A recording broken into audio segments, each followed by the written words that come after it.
Once upon a time, in the small and peaceful village of Obudu, known for its lush green trees and fertile lands, most people lived modest lives. In this small village lived Adeola, a wealthy and powerful merchant. Adeola's mere presence commanded respect and fear from other merchants. However, one thing he had yet to find: the right wife. Adeola, driven by his family's urging and his own loneliness, decided to marry. He wanted his wife to be both honest and a virgin. When he announced his decision in the village square, it caught the attention of young girls and their families. Many families hoped marrying off their daughters to a wealthy man like Adeola would improve their lives, but Adeola wasn't interested in those who sought his riches. Many young girls in the village showed interest in Adeola, bringing him gifts and food, but Adeola saw the greed in their eyes. He sought a love filled with loyalty and honesty. One day, while wandering the village square, Adeola overheard a conversation between a young farmer named Emeka and his friend Chima. Emeka was talking about his fiancée, Nabila, who was 22 years old and still a virgin.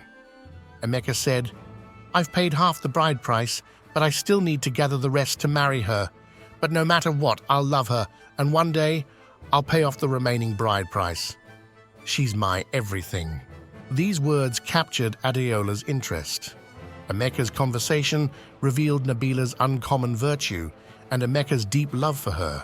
Adeola decided to investigate and find out who Nabila was. He followed Emeka discreetly, determined to learn more. After some inquiries, Adeola discovered Nabila'S home. She came from a poor family.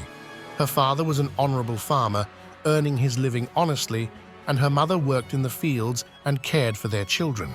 Nabila was not only the eldest daughter, but also the backbone of her family. She worked tirelessly in the fields, helped her mother with household chores, and took care of her younger siblings. Her beauty and diligence had earned her a special place in the village. When Adeola saw Nabila for the first time, he noticed her grace and humility. Nabila'S dedication to her family was evident. Adeola was charmed by her honesty and innocence. However, Emeka's love for Nabila and their budding romance posed a challenge. Adeola approached Nabila'S father with a generous offer. Initially cautious, Nabila'S father was swayed by Adeola's immense wealth. Adeola stated, "I will repay Emeka double the amount he has spent and provide your family with a substantial fortune. Even after the wedding, I will continue to support you." Nabila'S father found it hard to resist the lure of escaping poverty. Although he saw his daughter's distress, he believed this marriage was in her best interest. Despite Nabila'S pleas, her father's decision was final. Adeola had found his bride, but for Nabila, it marked the beginning of a nightmare. Wedding preparations between Nabila and Adeola proceeded rapidly, funded by Adeola's vast fortune.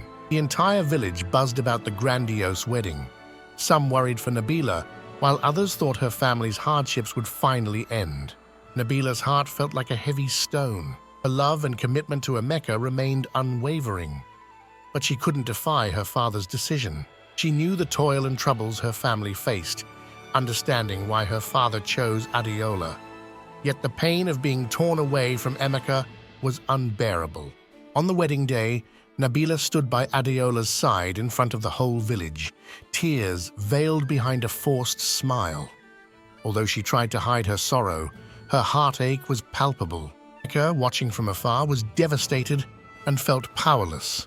From the very beginning of their marriage, Adeola's jealousy and controlling nature became apparent. He continuously monitored Nabila'S whereabouts, barring her from stepping outside or meeting her family. The home, meant to be a sanctuary, turned into a gilded cage. Adeola's increasing obsession and lack of trust made Nabila'S life even more difficult. Nabila, once a beacon of hope and freedom, now found herself imprisoned by both physical and emotional barriers. Adeola's affections seemed more like chains than comforts. Each passing day exacerbated her sense of entrapment. Adeola's jealousy and insecurities only grew over time, leading to increased emotional and physical abuse. Nabila found herself more isolated, incapable of even the simplest freedoms she once took for granted. Nabila, imbued with a mix of fear and resilience, realized that she needed to take control of her fate. Adeola's influence and wealth couldn't buy her happiness. Only love and freedom could.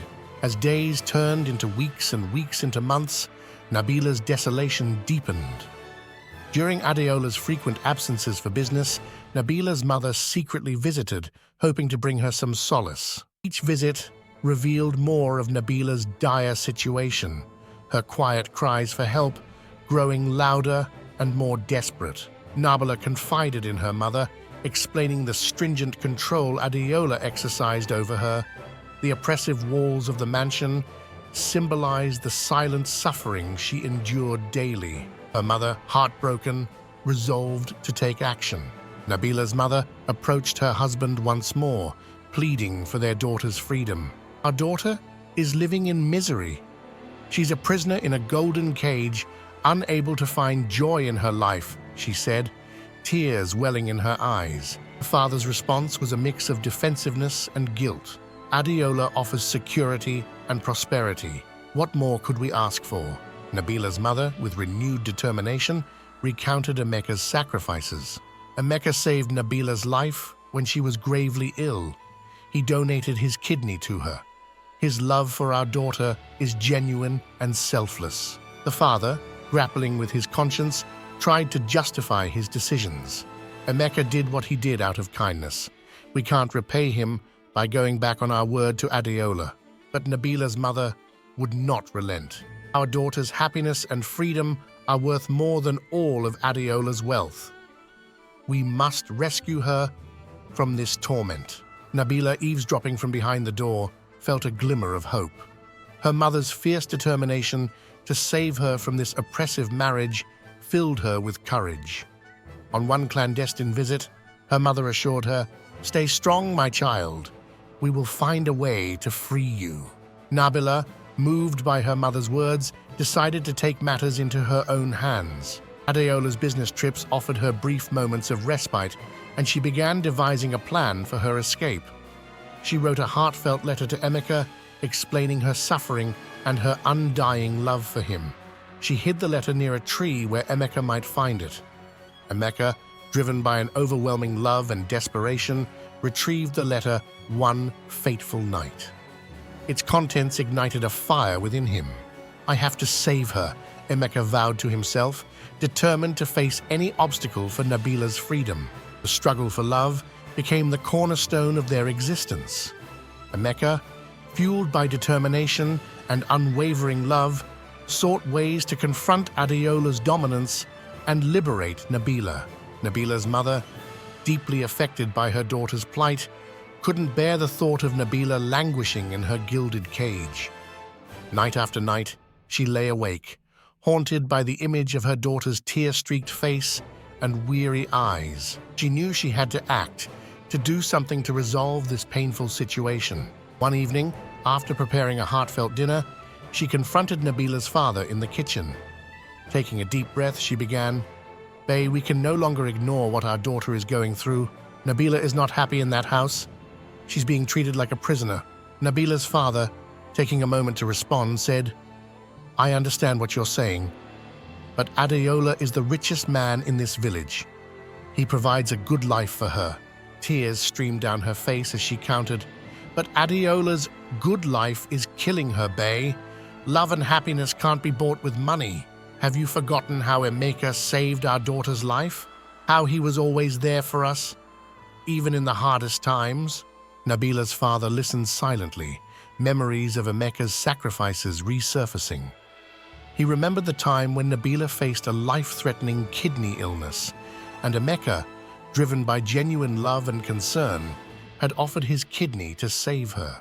Despite his own father's grave illness, Emeka had chosen to prioritize Nabila's life. Mother continued, "Our daughter is alive today because Emeka gave her his kidney, and now you're letting her suffer in a loveless marriage. Emeka loves her truly, and money can't replace that." Nabila's father, weighed down by the gravity of his decisions, sighed deeply. "But what can I do? I've given my word to Adeola. She is his wife now." With a steely determination in her voice, she replied, "Your promise doesn't justify making our daughter suffer. We failed as parents to protect her happiness. She deserves to be with someone who truly loves her." Nabila'S father, deeply affected by his wife's words, realized the enormity of his error. He recognized the harm his decisions had caused, yet felt trapped by the promises he made to Adeola. The following day, Nabila'S mother decided to take matters into her own hands. She planned a secret visit to Adeola's grand mansion to see her daughter. She knew the risks, but also understood that her daughter's well-being was paramount. Making her way to Adeola's mansion, Nabila'S mother managed to slip past the guards and dogs, sneaking in through the back door. She reached Nabila'S room, where she found her daughter visibly broken and isolated. Embracing her tightly, she whispered reassuringly, "Don't worry, my dear. We will free you from this hell." Armed with the strength from her mother's visit and words, Nabila began to see a faint glimmer of hope. She knew she wasn't alone in her struggle. Her mother's unwavering support became the beacon that guided her in dark times. One day, when Adeola left on another business trip, Nabila saw this as a rare chance. She planned to escape the confines of her oppressive life. Adeola had forced Nabila to wear a chastity belt, locking her physical freedom with a padlock. However, Nabila'S determination to break free pushed her to unprecedented courage. With her mother's assurance in mind, Nabila ventured out to the village alone. Each step she took reminded her of the heavy weight of the belt around her waist, causing her skin to cut and bleed. But her resolve remained unshaken as she marched toward the village blacksmith. Upon reaching the blacksmith's workshop, Nabila explained her predicament. Seeing the deep pain in her eyes and the marks of affliction on her body, the blacksmith immediately set to work. "I'll help you, don't worry," he assured her, gently unlocking the heavy belt. With the belt finally removed, Nabila took a deep breath, feeling the first sensation of true relief in a long time. The newfound freedom propelled her as she continued her search for Adeola, hoping to confront him on her terms. While wandering the village, she encountered a mysterious man who claimed to know Adeola's whereabouts.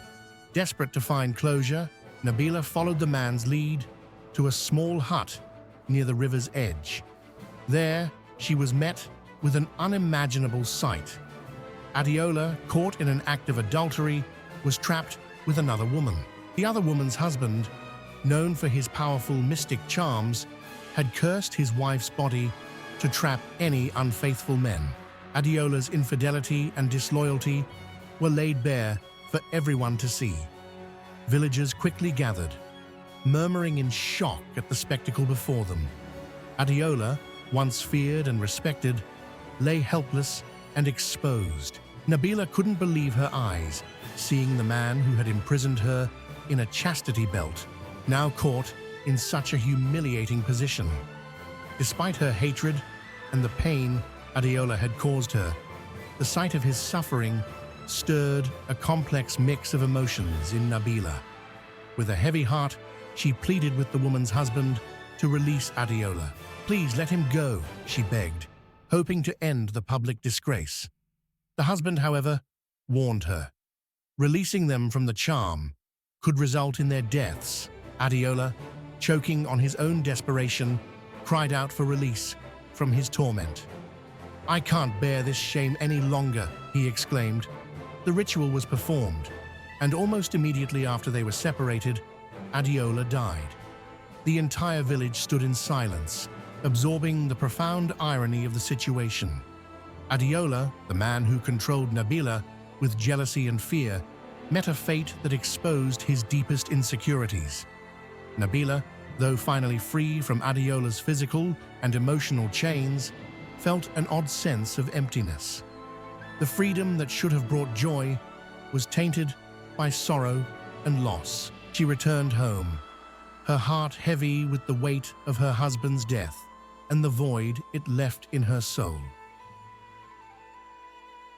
Adeola's death, while freeing Nabila from her torment, also shattered her emotionally. The news of his death spread quickly, reaching Nabila'S family. Her father, now filled with guilt and regret, couldn't ignore the consequences of his decisions. He decided to visit Nabila, seeking her forgiveness. Tears in his eyes, he approached her with humility. "My daughter, I realize now how deeply I wronged you. I was blinded by Adeola's wealth and power.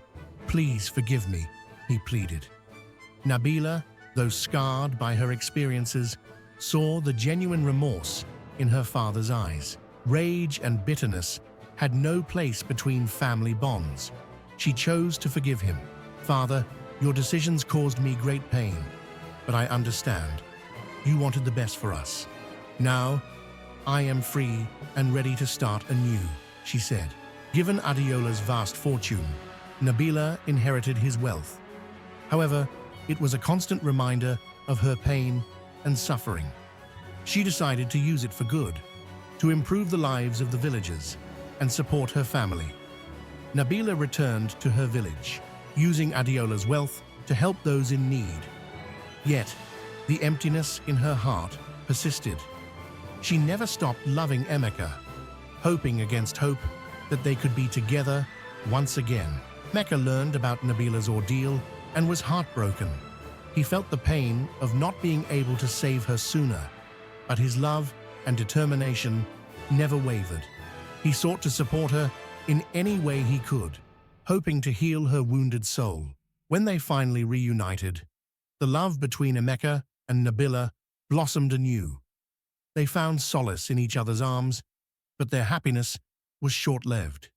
The physical and emotional toll from the past haunted them. Emeka, weakened by the strain and hardships, passed away shortly after their reunion. Nabila, devastated by the loss, found herself alone once more. The village mourned with her, understanding the depths of her sorrow. Nabila dedicated her life to helping others, using the wealth left by Adeola to create a legacy of kindness and support in the village.